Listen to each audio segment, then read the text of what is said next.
আসসালামু আলাইকুম রহমতুল্লাহ। মিরসরাইয়ে বিএনপি দুই গ্রুপের সংঘর্ষ, নিহত 1, আহত 30। মানুষের জীবনে কোনো মূল্য নাই। দেখেন, বিএনপির মধ্যে দুই দল তৈরি হয়ে গিয়েছে, সংঘর্ষ লেগেছে, একজন নিহত হয়ে গিয়েছে, আহত হয়েছে 30 জন। ঘটনা ঘটছে হচ্ছে মিরসরাইয়ে। প্রিয় দর্শক, আপনাদেরকে নিউজটি পড়ে শোনাচ্ছি। নিউজটি করেছেন আমার দেশ পত্রিকা। চট্টগ্রামের মিরসরাই উপজেলা ও 2 পৌরসভার কমিটি ঘোষণাকে কেন্দ্র করে বিএনপি দুই গ্রুপের সংঘর্ষে এক পথচারী নিহত হয়েছে। উপজেলা কেন্দ্রীয় শহীদ মিনারে ফুল দিয়া নিয়ে দুই পক্ষের সংঘর্ষের আশঙ্কায় উপজেলা প্রশাসন বুধবার সকাল 8টা থেকে বৃহস্পতিবার সকাল 8টা পর্যন্ত শহীদ মিনারে 500 গজ এলাকার মধ্যে 144 ধারা জারি করে। এর 4 ঘন্টা পর দুপুর 12টায় 144 ধারা ভেঙে শহীদ মিনারে মিছিল সহ এসে ফুল দিয়েছে চেয়ারম্যান নুরুল আমিন সমর্থকরা। কিছুক্ষণের মধ্যে ঘটনাস্থলে পুলিশ ও সেনাবাহিনী অবস্থান নিলে বিএনপির নেতাকর্মীরা ফুল দিয়ে স্থান ত্যাগ করে চলে যায়।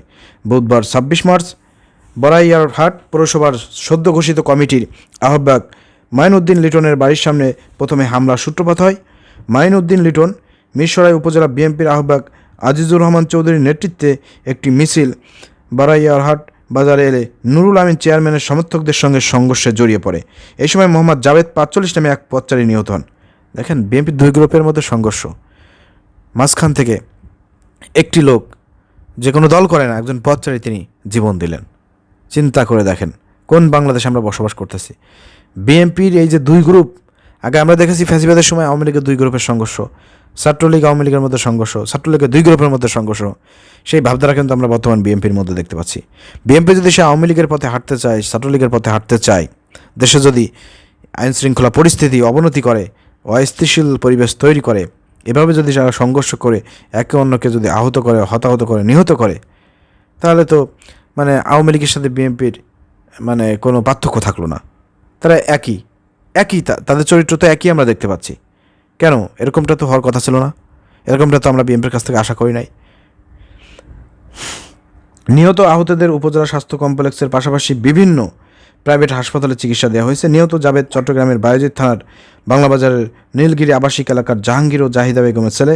তিনি আরএফএল গ্রুপের SR মার্কেটিং হিসেবে কাজ করতেন। উপজেলা স্বাস্থ্য কমপ্লেক্সে আহত সুমন 35 আর ইত্যাদি ইত্যাদি আহত হয়েছেন। প্রিয় দর্শক, তাদেরকে চিকিৎসার জন্য আপনার হসপিটালে নেওয়া হয়েছে, এই বিষয়টা এখানে তুলে ধরা হয়েছে। জানা গেছে 24 মার্চ চট্টগ্রাম উত্তর জেলা বিএনপির আহ্বায়ক গোলাম আকবর খন্দকার মিরসরাই উপজেলা, মিরসরাই পৌরসভা ও বড়াইয়ারহাট পৌরসভা বিএনপির আহ্বায়ক কমিটি ঘোষণা করে। কমিটি ঘোষণার পর চট্টগ্রাম উত্তর জেলা বিএনপির যুগ্ম আহ্বায়ক নুরুল আমিন চেয়ারম্যানের সমর্থক পদবঞ্চিত নেতাকর্মীরা উপজেলার বিভিন্ন স্থানে বিক্ষোভ মিছিল করে কমিটি বাতিলের দাবি জানান। মঙ্গলবার 25 মার্চ কমিটি বাতিলের দাবিতে ঢাকা চট্টগ্রাম মহাসড়ক অবরোধ করে বিক্ষোভ ও ঝাড়ু মিছিল শেষে সমাবেশ করে নুরুল আমিন চেয়ারম্যান সমর্থিত নেতাকর্মীরা। এদিকে 26 মার্চ স্বাধীনতা দিবস উপলক্ষে ফুল দেয়াকে কেন্দ্র করে চট্টগ্রাম উত্তর জেলা বিএনপির যুগ্ম আহ্বায়ক নুরুল আমিন ও আরেক যুগ্ম আহ্বায়ক নুরুল আমিন চেয়ারম্যান গ্রুপের কর্মসূচিকে কেন্দ্র করে উপজেলা পরিষদ চত্বর ও তার আশপাশের এই 500 গজের মধ্যে যে 44 ধারা জারি করা হয় সেটাই এখানে তুলে ধরা হলো। প্রিয় দর্শক, এরপরে দুই গ্রুপের মধ্যে সংঘর্ষ লেগেছে, এই বিষয়টি এখানে তুলে ধরা হয়েছে। আসলে কি বলবো প্রিয় দর্শক, এটা সমস্যাটা কোথায় আমরা ধরতে পেরেছি। সমস্যাটা হচ্ছে এই কমিটি কেন্দ্র করে। কারণ বিএনপি আপনি দেখবেন যে সারা বাংলাদেশে 300 যদি আসন থাকে, তাহলে তাদের 300, 600, 700, 900, 1000 এমপি নমিনেশন পাওয়ার জন্য আকুলভাবে তারা বসে আছে অথবা দাবি করে বসে আছে। তো এরকমের প্রতিটা আসনেই বিএনপির কিন্তু 2-3 জন ক্যান্ডিডেট আছে এবং তাদের কিন্তু আলাদা আলাদা গ্রুপ। এই কোন গ্রুপকে এখন মেন স্ট্রিম যে কমিটি আছে বিএনপির, সেই কমিটি থেকে এখন এলাকাতে 2 গ্রুপ 3 গ্রুপ, এখন কোন গ্রুপের লোকদেরকে ভালো ভালো পদ দেবে, কোথায় দেবে? এক গ্রুপকে দিলে অন্য গ্রুপ বেজার, তখন তো দেখা যাচ্ছে 2 গ্রুপের মধ্যে সংঘর্ষ লেগে যাচ্ছে। এই হচ্ছে বর্তমান কাহিনী। আওয়ামী লীগ, ছাত্রলীগ, যুবলীগের যে কাহিনী হয়েছে, সেই কাহিনী আমরা বর্তমান বিএনপির মধ্যে দেখতে পাচ্ছি। আমরা বলতে চাই, আসলে এ বিষয়ে বিএনপির যারা ঊর্ধ্বতন কর্মকর্তা আছেন, যারা কর্মকর্তা যারা এ বিষয়ে বিএনপির যারা উচ্চপদস্থ যেসব কেন্দ্রীয় নেতা আছেন, তাদেরকে এখানে গুরুত্বপূর্ণ ভূমিকা পালন করতে হবে এবং বিশেষ করে তারেক রহমান দেশে আসা উচিত এবং তিনি এগুলো নিজে ফেসে এগুলো হ্যান্ডেল করুক। কারণ বিএনপির অনেক নেতা আছেন যারা কেন্দ্র পর্যায়ে আছেন, যারা টাকা পয়সা খেয়ে এই আওয়ামী লীগের লোকদেরকে পদ দিয়ে দিচ্ছে। আর যারা 15 বছর ধরে নির্যাতনের শিকার হয়েছে, বিএনপির লোকজন, ছাত্রদলের লোকজন, তারা কোনো কমিটিতে আপনার পদ পাচ্ছে না, তারা পদ বঞ্চিত হয়ে যাচ্ছে। এই কারণে তারা কিন্তু ক্ষিপ্ত হচ্ছে এবং সংঘর্ষগুলো লাগতেছে।